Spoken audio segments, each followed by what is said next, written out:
Mi trabajo es hacer amigos y lograr que mis amigos no se equivoquen. Desde la formación del Infonavit es que nos hemos enfocado únicamente en la producción de vivienda nueva barata. Cuando tú haces un proyecto, lo más importante es entender quién es el usuario final. Prácticamente todo el producto de más de 2,5 millones de pesos que estamos haciendo en el país son departamentos, pero solamente el 30% de los clientes en esos segmentos quieren departamentos. En realidad no ha habido un esfuerzo de pensar en el futuro de las ciudades mexicanas. En México se producen 900,000 viviendas al año. De esas 900,000, la industria fabrica solamente 200,000. Bienvenidos al podcast del día de hoy. Tenemos un invitado conocido a nivel nacional. Mucha estadística, mucha información, mucha data. Gin, bienvenido. Gracias, Alejandro. Bienvenido. Gracias por invitarme. Aquí a tus órdenes. Pues estamos aquí con el sector inmobiliario AMPI. Gin, para los que no te conocen, ¿cómo le explicarías, ¿sí? ¿Qué es lo que tú haces, qué es tu trabajo, sin que se duerma una persona? Mira, es bien fácil. A ver. Mi trabajo es hacer amigos y lograr que mis amigos no se equivoquen a través del conocimiento. Darle conocimiento a mis amigos para que tomen buenas decisiones, primordialmente en el sector inmobiliario, que es en donde estoy especializado. Muy bien. Ahora, tienes más de 30 años ya en este medio, Sí, generando data.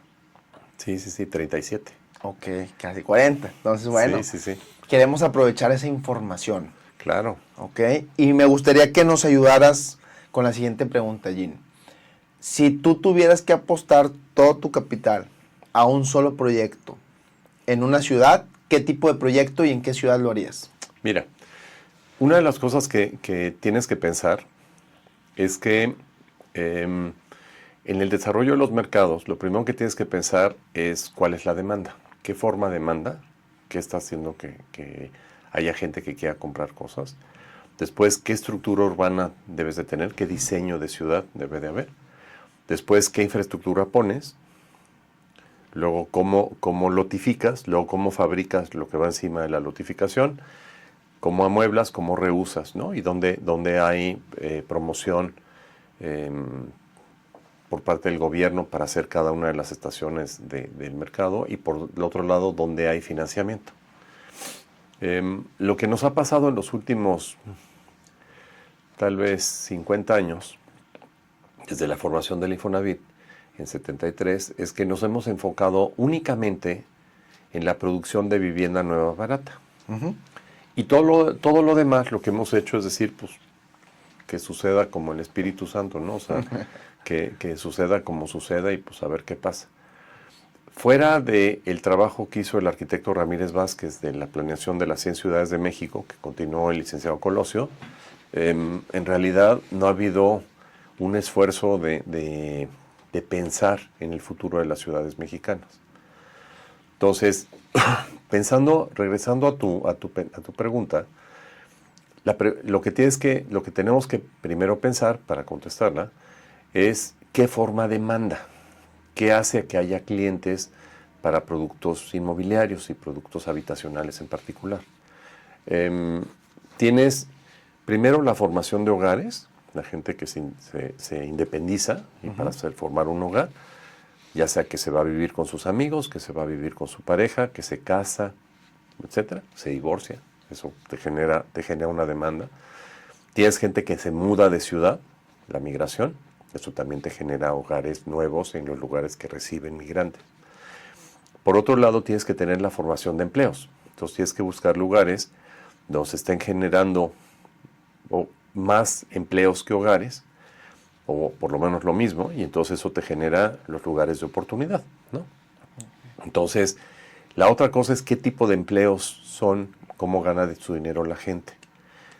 En México hoy día, más o menos el 65% de los empleados son no afiliados. Y nota que no digo informales. El hecho de que no estés afiliado al IMSS o al ISSSTE a Pemex o lo que tú quieras, no quiere decir que seas informal. Ese es un tema, si eres cliente o no del SAT, ese es problema de Hacienda, no es problema de uno como oferente de un producto, ¿no? O sea, tú llegas al Oxxo y no te dicen, ¿es usted formal o informal? Pues no, ¿no? O sea, cuando quiere usted un 7-Up, pues cuesta tanto, ¿no? Ujú. Y es un poco lo mismo, de repente hemos caído en la trampa de tratar de clasificar a los clientes en base a su situación laboral. Entonces, una cosa que hemos observado, hay una grandísima demanda de tierra. En México se producen 900,000 viviendas al año. De esas 900,000, la industria fabrica solamente 200,000. Las otras 700,000 se hacen por autoproducción. Entonces, ¿dónde está la oportunidad? Pues en hacer fraccionamientos para personas afiliadas o no afiliadas que quieran comprar un terreno para hacerse su casa. Okay. Entonces, ahí hay una oportunidad. Las ciudades mexicanas crecen 60,000 hectáreas por año. Entonces, hay una enorme oportunidad en generar suelo urbano. Es donde más oportunidad veo yo. Entonces, el tema es que ese tipo de negocios son negocios de mucho capital. Entonces, si tú tienes un volumen grande de capital, pues el negocio es habilitar suelo, generar fraccionamientos o macrofraccionamientos, ¿no? Si tienes poquito capital, ¿no? Ujú. Tienes la verdad es que lo que te interesa es estar en un mercado. Casi todos los mercados vas a caber. Vamos a decir que quieres hacer 10 casitas. Pues 10 casitas las puedes hacer donde sea. Lo que sí es bien importante es que veas cuál es el precio promedio de las casitas en el lugar donde estás. Entonces, si tú vas a hacer casas y quieres hacer casas o departamentos de 20 millones de pesos, pues ponlas en un lugar donde la gente que compra ese tipo de producto quiere vivir, ¿no? Una regla de dedo muy práctica para saber quién va a ser tu cliente objeto en base a su capacidad de compra. Más o menos la gente compra casas que valen entre 30 y 35 veces su ingreso mensual. Entonces, eso lo que te dice es que básicamente, si tú ves el precio de algo, el 3% de ese ingreso o de ese valor es lo que la gente ingresa. Entonces, por ejemplo, una casa de 1,000,000 de pesos, el 3% de 1,000,000 son 30,000 pesos. Te lo compra una persona que su ingreso familiar son 30,000 pesos. Una casa de 10 millones de pesos o un departamento, te lo compraría alguien que su ingreso familiar son 300,000 pesos. Una casa o departamento de 20 millones te lo va a comprar alguien que su ingreso familiar son alrededor de 600,000 pesos. Entonces la pregunta que te tienes que hacer es, oye, voy a hacer producto de 20 millones de pesos. ¿Alguien que gana 600,000 pesos quisiera vivir aquí? Esta es una zona para esta persona. Entonces, un tema muy interesante ahorita, Alex, que preguntas de lugares de oportunidad. Una cosa que ha pasado, de hecho, en los últimos 3 años, es que en prácticamente todas las ciudades y en todos los mercados de producto de menos de 5 millones de pesos, los inventarios se han desplomado. No hay mercancía, no hay producto, no hay proyectos nuevos. Hay más oferta. Perdón, hay más demanda que oferta. No, sí, o sea, hay más demanda que oferta, pero pues los desarrolladores no están produciendo, no están pudiendo habilitar terrenos, conseguir los permisos para poder iniciar proyectos nuevos. Entonces, ahorita, pues básicamente en cualquier ciudad del país, la verdad es que la gran oportunidad está en hacer productos de entre 1 y 3 millones de pesos. Okay. Entonces eso, lo que sí es bien importante es que entiendas quién va a ser el usuario de tu producto. Porque un tema que sucede es que tú le dices a alguien, oye, ¿y quién es tu cliente? Entonces, muchos de nuestros colegas, amigos desarrolladores te dicen inversionistas. Entonces yo te pregunto, un Oxxo, ¿cuántas cocas consume al día? Ni idea. Pues inventa un número, ¿cuántas crees? 1,000. ¿Sí? Un Oxxo no consume ninguna. Okay. El Oxxo las revende. Ya. El inversionista no es un cliente, es un canal de distribución. Entonces, lo que tú tienes que entender es quién es el usuario final de tu producto. Claro. Entonces, el inversionista tal vez te esté comprando para rentar o tal vez te esté comprando para revender, ¿no? Entonces, cuando tú haces un proyecto, lo más importante es entender quién es el usuario final. Entonces, hay lugares donde la gente quiere rentar. Pues, ¿quién renta cosas? Gente que viene llegando, inmigrantes, porque quieren, o sea, si ahorita tú que vives en Monterrey te vas a vivir a Cancún, pues lo más probable es que rentes algo en lo que ves, descubres las zonas, descubres qué necesitas, ves dónde quisieras vivir, etcétera. Y entonces ya después tomarás la decisión o de seguir rentando o de comprar algo, ¿no? Entonces, primero, inmigrantes. Después tienes personas que viajan mucho, personas que se dedican a actividades que requieren que salgan mucho de su lugar de habitación. Y entonces esas personas quieren poder salir, cerrar la puerta e irse, ¿no? Y si tienen familia, que su familia esté segura, ¿no? Entonces, gente que viaja mucho, pilotos, sobrecargos de los aviones, agentes comerciales, ese tipo de personas. Después tienes familias de reciente formación o hogares de reciente formación, jóvenes, ¿no? Que quieren se salen de casa de sus papás y viven con sus amigos, o parejas que recién forman un hogar, etc. Y después tienes adultos mayores que pues ya fueron los hijos de casa y la casa les quedó grande y pues ya no quieren cuidar el jardín, ya entonces, o quieren viajar más, etc. Y entonces ese grupo de personas representa tal vez el 30% de los clientes totales. Entonces, un tema que nos ha acogido recientemente es que prácticamente todo el producto de más de 2,5 millones de pesos que estamos haciendo en el país son departamentos. Okay. Pero solamente el 30% de los clientes en esos segmentos quieren departamentos. Yeah. Entonces, de repente sí estamos sobreofertando en algunos lugares los departamentos y hay una gran oportunidad de volver a hacer conjuntitos de viviendas horizontales, ¿no? Yeah. Entonces, bueno, pues ya vimos dónde está la oportunidad. ¿Sí? Entonces te digo, en lotes, para construir tu propia casa. Para hacerte tu casa, particularmente enfocados a los mercados no afiliados. Entonces, lotecitos baratos, lotecitos de 200, 300 mil pesos. Okay. Que puedas pagar a plazos, ¿no? Como Mérida, que tuvo su... Pues más bien como Querétaro, San Luis Potosí, la zona de la Riviera Maya. Tienes empresas como Ciudad Maderas, como Sinao, que están, pues ahora sí por la libre, nadie los está viendo y están crece y haciéndose, aprovechando esta oportunidad que es enormísima, ¿no? Yeah. Jean, hemos visto que este año, 2025, han ido cambiando las condiciones al 2024, al 2023. Muchos factores han hecho que el mercado inmobiliario se sienta diferente. Ahora, mi pregunta es, ¿tú ves que esto es crisis, desaceleración o algo está pasando que no estamos viendo? Yo te diría que depende del lugar.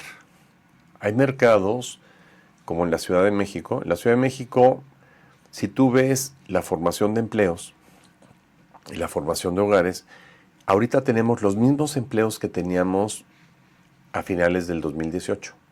Okay. La Ciudad de México traía una tendencia de formación de empleos. Llegó el cambio de gobierno en 2018, hizo así, o sea, se estancó, vino la pandemia, bajó, regresó al nivel que tenía y pues sigue así como horizontal. Entonces no se han formado empleos. Entonces, ¿qué pasa? Tú tienes un proyecto de casas de 15 millones de pesos en la Ciudad de México y no lo vendes porque la gente que tiene casas de 10 millones de pesos no pueden vender su casa y los de 10 millones no pueden vender su casa porque los de 5 millones no pueden venderla su casa y los de 5 millones no la pueden vender porque los de 2,5 no pueden vender la suya y los de 2,5 no la pueden vender porque pues no hay empleos nuevos, entonces no hay clientes para casas de 1,200,000. Entonces la escalera, pues ahora sí que se frenó. No quiere decir que se haya caído o desaparecido el mercado, simplemente se hace más lento, ¿no? Okay. Otros lugares donde, por ejemplo aquí en Monterrey, si tú ves la formación de hogares y la formación de empleos, se han generado más empleos que hogares. ¿Qué te indica eso? Eso te genera migración. Los migrantes que te traen, pues se traen su lana. Y entonces eso lo que hace, pues es que las cosas en Monterrey se mueven mucho más rápido que en la Ciudad de México. Okay. Entonces el mercado de Monterrey es un mercado más ágil. Aquí lo que ha pasado, en Monterrey en particular, es que Monterrey tenía un mercado muy bueno de vivienda barata, de vivienda de menos de $1 millón. Se están haciendo 40, 50 mil casas al año y ahorita eso ha bajado, si me recuerdo correctamente, como 5 o 10 mil. Y entonces eso eventualmente te va a frenar el mercado. De hecho, el valor de ventas de Monterrey hoy es la mitad en pesos constantes que en 2020. Sin embargo, si tú lo ves por segmentos, el segmento de vivienda residencial, producto de 2,5 a 5,5, pues se ha mantenido más o menos igual. El residencial plus se ha mantenido más o menos igual. Pero el medio ha bajado 70%, producto de 1 millón a 2,5. Y el interés social pues, ha bajado pues, casi 75%. Entonces, en Monterrey en particular, la gran oportunidad pues, es regresar a atender a los mercados de producto de menos de 2,5 millones de pesos, ¿no? Okay. Y dentro de la estadística y la información que tú ves, ¿qué información nos puedes decir que los desarrolladores no están viendo que en 3 o 5 años puede impactar? Mira, lo primero, no están viendo un par de cosas. Primero, lo que no están viendo son los inventarios. Ahora sí que como, pues si no la tienes, no la puedes vender, ¿no? Entonces, hay que rastrear los inventarios para ver, ahora sí que, cuáles son los segmentos que se están agotando, ¿no? Hicimos nosotros un análisis hace tiempo en producto de entre 5 y 10 millones de pesos en la Ciudad de México.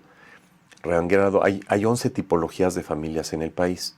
Papá, mamá y niños, papá, mamá y adolescentes o jóvenes, familias extendidas, vino a vivir contigo la tía de Linares, ¿no? Los míos, los tuyos y los nuestros, la familia reconstituida, las familias, parejas jóvenes sin hijos, o parejas sin hijos, ¿no?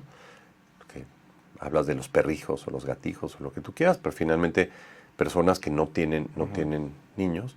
Luego tienes nidos vacíos, ya se fueron la gente de casa. Luego tienes padre solo, jefe de hogar, madre sola, jefe de hogar. Tienes personas del mismo sexo, tienes hogares unipersonales. Entonces hicimos un análisis en producto entre 5 y 10 millones de pesos. Estas personas, ¿qué comprarían?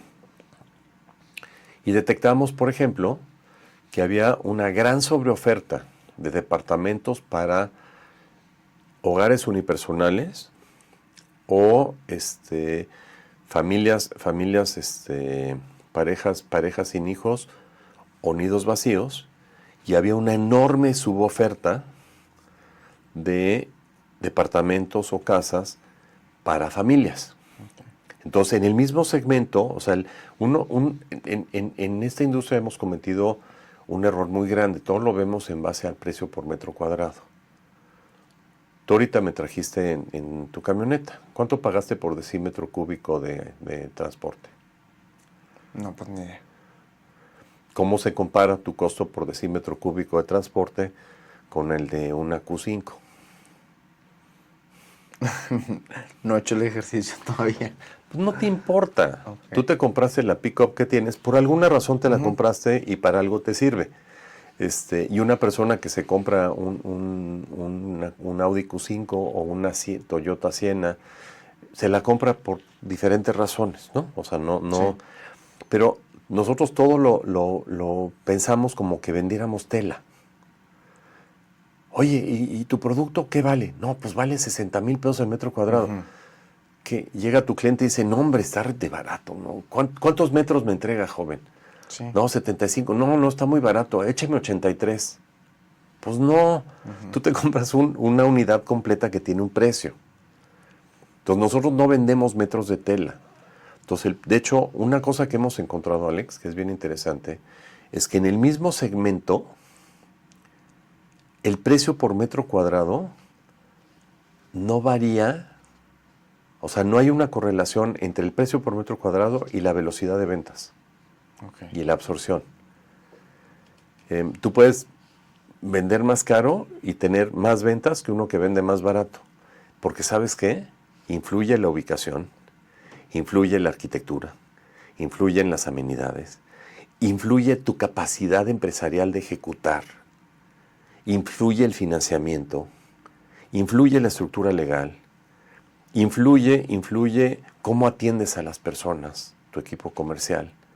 Entonces, todas esas cosas, pues arropan tu producto, ¿no? Claro. Entonces, el error que hemos cometido de todo reducirlo al precio por metro cuadrado es un gran error. Okay. De hecho, la cosa que hemos detectado que mejor predice tu velocidad de ventas es cuántas unidades tiene tu proyecto. Yeah.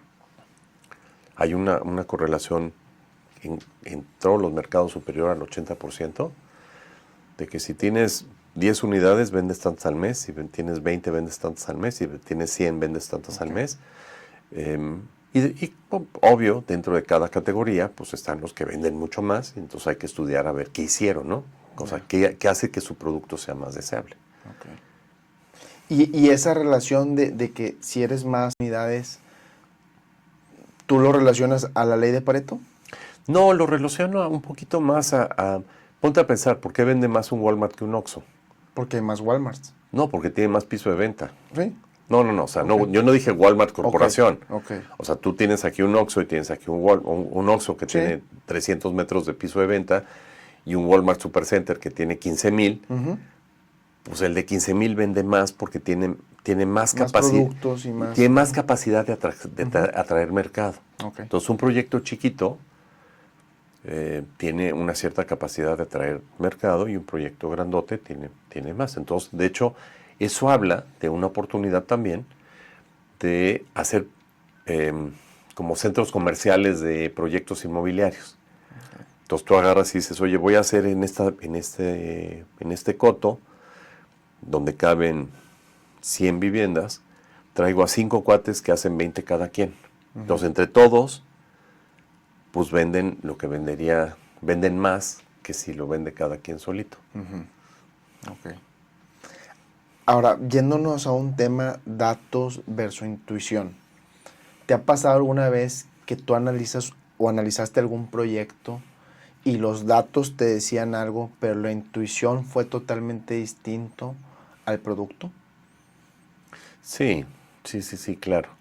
Mira, hay lugares que nacen, ¿no? O sea, donde tú llegas y no hay nada. Te voy a dar un ejemplo. Te propongo un negocio, Alejandro. Ok, venga. ¿Ok? Vas a hacer 3,000 viviendas de interés social. 3,000 viviendas de interés social. En un terreno que tú vas a comprar con tu dinerito, que está a 300 kilómetros del supermercado más cercano. No hay escuelas, no hay hospitales. Todas las escuelas y los hospitales están a 300 kilómetros de tu terreno. Y se lo vas a vender al público en general. ¿Cómo ves? ¿Te late ese negocio o no? Pues no hay nada. Bueno, acabas de no invertir en Cancún cuando empezó. Ok.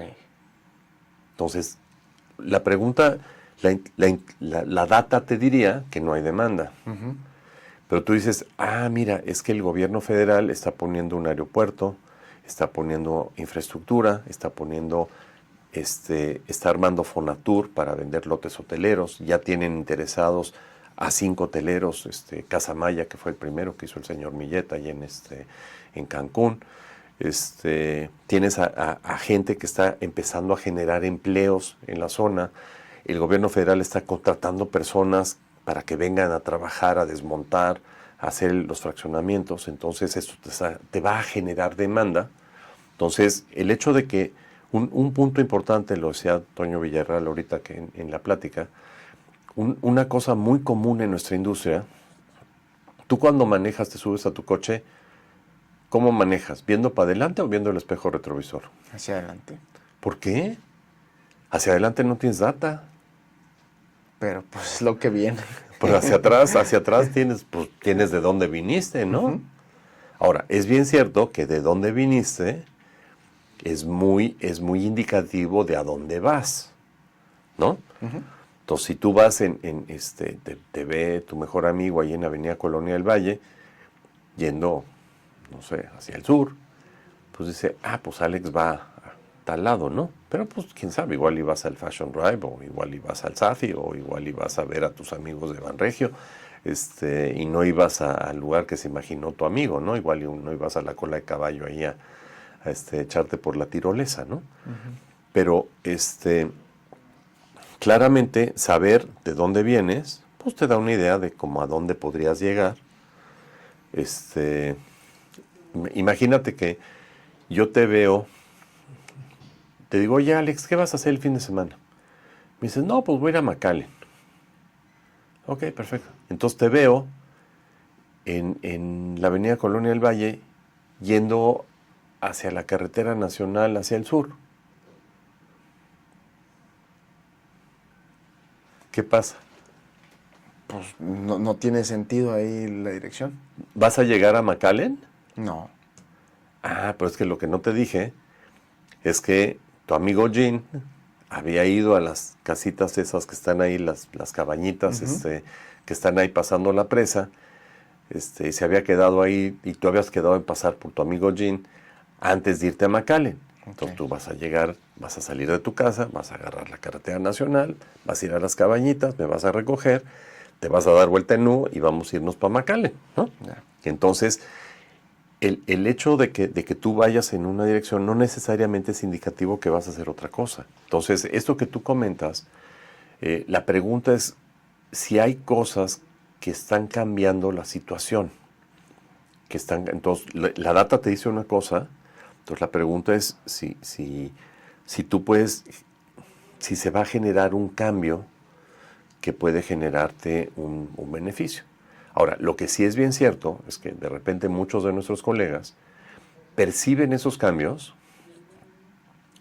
y entonces, pues, le apuestan, haz de cuenta, como en Las Vegas, pues todo al 21, ¿no? Ujú. Pues no. Lo que tienes que hacer, si piensas que va a pasar eso, es hacer tu apuesta, hacerla de una manera mesurada y hacerla con el menor riesgo posible. Entonces, si tú, por ejemplo, vas a hacer un proyecto y vas a pedir apalancamiento, vas a pedir crédito, debes de invertir en un mercado donde tengas una certeza de que hay clientes. Si vas a invertir en un mercado donde tú tienes que formar la demanda, pues vale la pena que inviertas sin crédito. Y la otra es que vale la pena que hayas comprado tu terreno muy barato para que te dé un margen de maniobra en caso de que los tiempos no te den. ¿Y a ti, Jin, te ha tocado participar en algún proyecto o has visto algún fenómeno en alguna ciudad donde la data precisamente decía no, pero la intuición resultó que sí? Es que finalmente, Alex, la pregunta que tienes que hacer siempre es ¿cuál es la data que estás usando? De repente la data que estás usando no es la correcta. Okay. Entonces puede ser que la data que tú... Vamos a pensar en el mercado de Los Cabos. Si tú ves la data de visitantes mexicanos a Los Cabos, pues te dice no invierta usted nada en Los Cabos, ¿no? Uh-huh. Entonces dices, ¿por qué? No, pues es que los extranjeros necesitan un fideicomiso para comprar y los fideicomisos les da mucha flojera a los extranjeros, no lo quieren pagar, tal, pero si ves otra data, los extranjeros están comprando $1,000 millones. Bueno, ahorita, según mis datos, $700 millones al año de producto nuevo, y otros 500, 600 millones de producto existente. Entonces, si tú te enfocas en ciertos datos, pues tu conclusión va a ser equivocada, ¿no? Entonces, La intuición, yo siempre pienso, o sea, piensa, tú igual que yo aprendiste el método científico cuando estábamos en segundo de secundaria. ¿Qué es el método científico? Lo primero es observación, intuición. Lo segundo es elaborar una hipótesis. Y la hipótesis en esta industria debe ir así. Propongo hacer un producto, quiero ver la posibilidad de hacer un producto X para vender al mercado Y, que me lo va a comprar con W recursos y lo va a usar para resolver Z problema u objetivo. Okay. Entonces tienes que contestar esas 4 preguntas. Ya que elaboraste tu hipótesis, lo que tienes que hacer es comprobarla. Muchos de nuestros colegas elaboran la hipótesis y al día siguiente se ponen a construir. Ejecutan. No, te falta lo de en medio, comprueba tu hipótesis. Okay. Entonces, la intuición, siempre lo que te dice cuando tienes un tema de intuición, quiere decir que hay temas en tu hipótesis que no has comprobado. Yeah. Y entonces tienes que hacer, de repente hay hipótesis que son inválidas. Una vez me encuentro a un amigo, me dice, oye, tú eres de Softec. Ah, sí, ustedes me hicieron un estudio de mercado. Ah, ¿de veras? Quería yo hacer unos ranchetes para venderle a personas que querían hacerla de ranchero, pero vivían en la ciudad. Le dije, y luego, pues me dijiste que no lo hiciera. Ah, bueno, ¿y qué pasó? Pues le vendí el terreno a mi compadre. ¿Y qué hizo tu compadre? No, pues hizo los ranchetes. ¿Y cómo le fue? Pues le fue del nabo. Gracias. Okay. Entonces, el tema, como te digo, es genera tu hipótesis. O sea, observa. La intuición es muy importante. Luego, en base a tu intuición, elabora tu hipótesis. Y en base a esa hipótesis, pues ya, si se comprueba tu hipótesis, pues ya haces un proyecto y ejecutas. Okay. Entonces, el tema es, si tú percibes, oye, híjoles, aquí no hay nada, pero mi intuición es de que aquí va a venir mucha gente, ¿no? Ok, bueno, vamos a darle cuerpo a tu intuición y vamos a crear un marco de referencia de por qué tú piensas eso. Sí. ¿Cómo has visto ahorita la tendencia o el mercado en Tulum? Porque fue el boom, después cayó y ahorita está mucha noticia y mucha polémica acerca de eso. Fíjate que, curiosamente, ayer estaba yo platicando con un desarrollador de Tulum y le preguntaba exactamente esto mismo. Dice, mira, en Tulum, históricamente, pues estaban todas las playas del Parque El Jaguar. Y entonces de repente llegó el gobierno y decidió cobrar la entrada a la playa. Entonces te cobraban 400 pesos por persona por ir a la playa y no podías tú llevar tus refrescos, tu comida, tu sombrilla, lo que tú quieras. Entonces una gente que venía, una familia de 4, que venía a Tulum, a la playa, pues de repente le agregaste un costo de $200 diarios a su estancia. Y pues su hotel estaba pagando $200 y pues de repente le cuesta el doble, ¿no? Entonces se volvió muy caro. Entonces,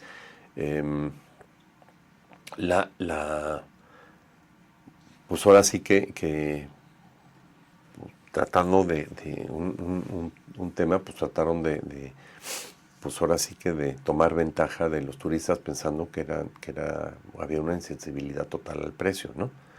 Entonces, ¿eso a qué te lleva? Pues a que llega menos gente a Tulum, llega menos gente a Tulum, se vende menos cosas en Tulum, pero eso no hace que Tulum deje de ser un lugar fabuloso, ¿no?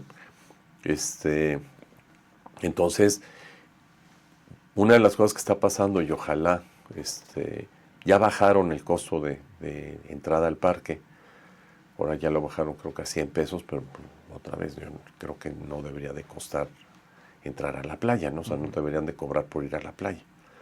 Pero bueno, pues como son los militares, pues pueden hacer lo que se les pegue en la gana, ¿no? Pero pues en teoría pues es ilegal que te cobren por ir a la playa en México. Las playas son públicas, ¿no? Entonces el caso de Tulum, pues tienes este fenómeno donde tuviste una externalidad que fue pues de repente encarecer el acceso a la playa, que hizo que la gente dejara de ir. Entonces, al dejar de ir la gente, pues entonces se demeritan los servicios, se demeritan las ventas, etcétera. Entonces, ahora lo que hay que hacer, pues, es relanzar Tulum. Ahora, vamos a cambiar, vamos a pasar a Tulum, vamos a Monterrey. ¿Está bien? Hablando de Monterrey y su área metropolitana, ¿qué te preocupa más del mercado de vivienda actual? Lo que más me preocupa de Monterrey, de vivienda actual, Monterrey debería estar haciendo 70,000 viviendas por año. Y están haciendo ustedes, hoy día, si me acuerdo bien, como 14,000.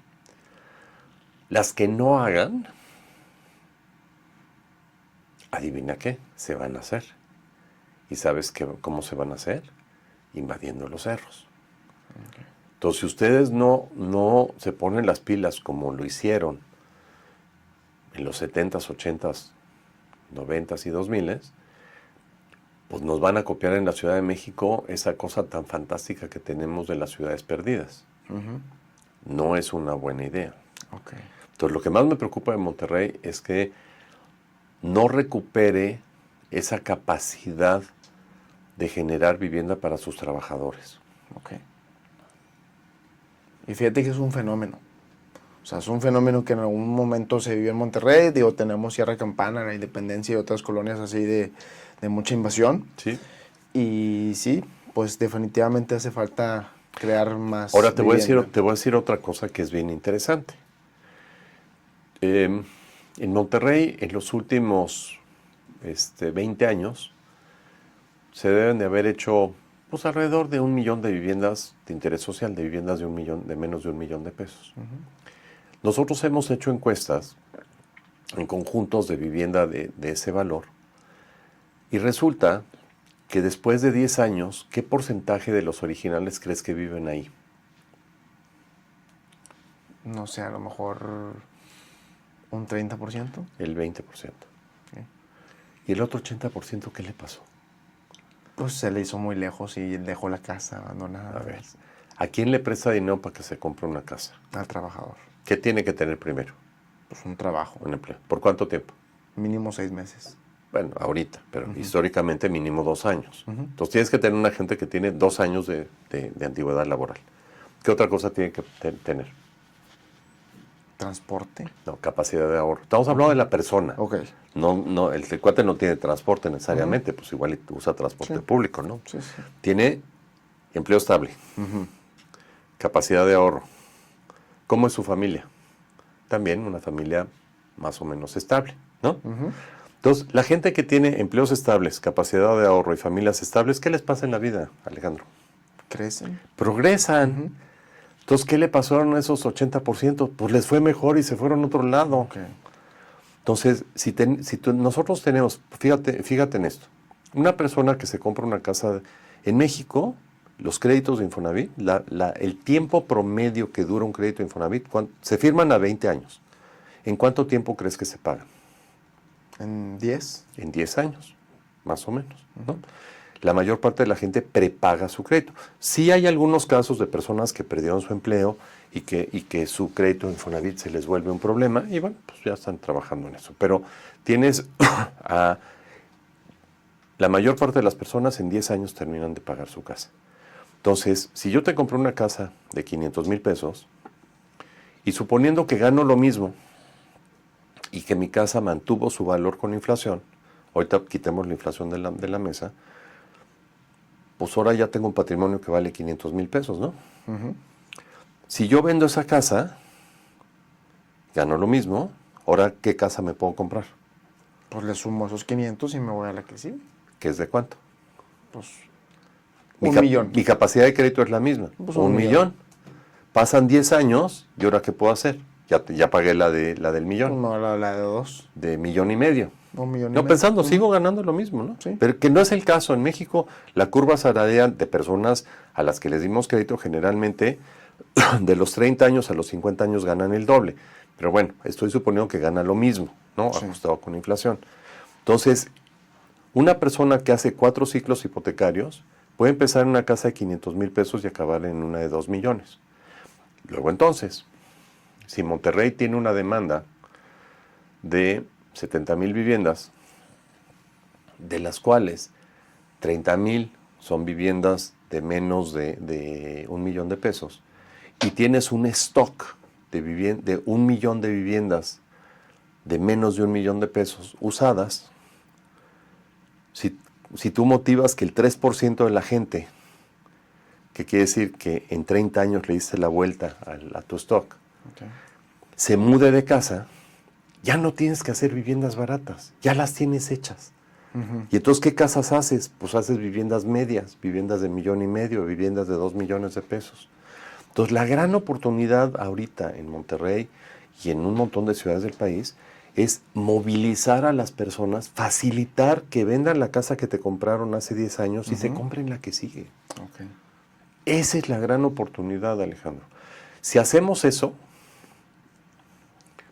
en una generación vamos a hacer que la gente viva en casas 2, 3 veces más caras. Vamos a aumentar el patrimonio de las familias en 3 o 4 veces. Bueno, y yo lo que veo mucho en esa perspectiva es que va creciendo el ancho de la gente de clase media. Claro. ¿Sí? Sin embargo, yo veo que, digo, aunque ahorita trae mucho el programa de Infonavit de hacer miles de viviendas y demás, también, o sea, mi perspectiva es que los créditos hacia el desarrollo pues se han alentado mucho o han bajado mucho. Sí.